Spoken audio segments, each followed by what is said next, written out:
Para korban dari kasus robot trading Net 89 sudah semakin resah. Korban penipuan dan penggelapan itu tak juga menemui titik terang atas kerugian yang mereka rasakan.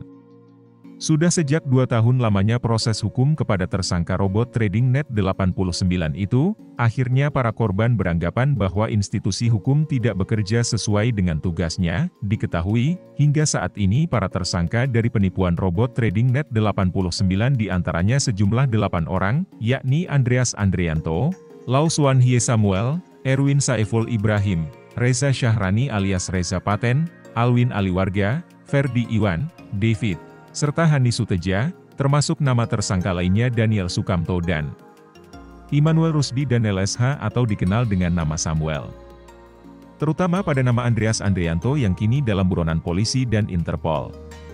Nama Andreas Andrianto sudah red notice. Untuk nama Daniel Sukamto dan Immanuel Rusdi, pihak kuasa hukum meminta agar segera dijadikan tersangka.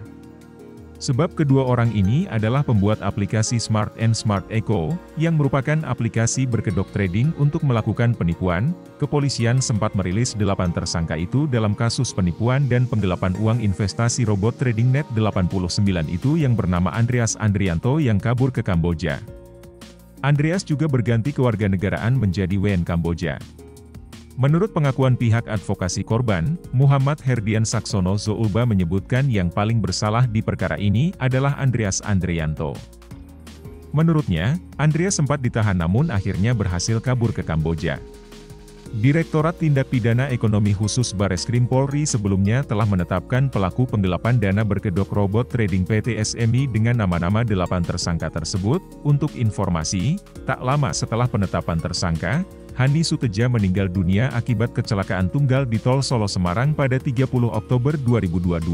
Selaku kuasa hukum yang juga tergabung di Paguyuban Cakrawala Keadilan Indonesia, CKI, Herdian melayangkan protes dengan cara menemui pihak PUL, tindak pidana umum lainnya, di Kejaksaan Agung. Kepada media, Herdian menyebutkan langkah selanjutnya dan secepatnya oleh pihaknya yakni akan beraudiensi langsung dengan Jaksa Agung.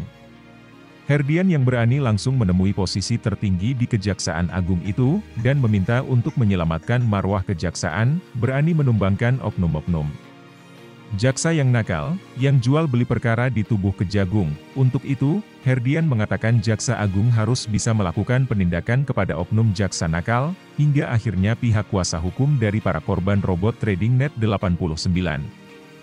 Herdian ini menyampaikan kepada awak media bahwa tindak pemberesan kasus yang bermain suap antara tersangka, jaksa bahkan pengadilan itu sudah jadi rahasia umum.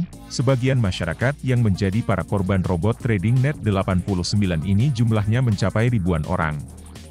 Mereka sudah resah menunggu uangnya yang hilang. Akhirnya para korban sendiri mencurigai bila institusi hukum di negara ini sepertinya bisa ditukar dengan uang. Perjuangan untuk mencari keadilan dari para korban tidak akan menyerah begitu saja. Herdian dan para korban diketahui sudah 2 tahun bekerja keras agar mendapatkan hak mereka kembali, yakni uang-uang investasi yang dijanjikan tersangka. Dalam rencana selanjutnya, Herdian akan menemui Jaksa Agung. Herdian akan menyampaikan bahwa dalam tubuh Kejaksaan Agung terdapat oknum jaksa nakal yang memang sengaja menunda persidangan para tersangka kasus penggelapan dana melalui modus robot trading Net 89 tersebut. Tolong Kejaksaan Agung yang memimpin para penegak hukum untuk memutuskan bahwa keadilan wajib tegak dan berdiri di negeri ini, pungkasnya.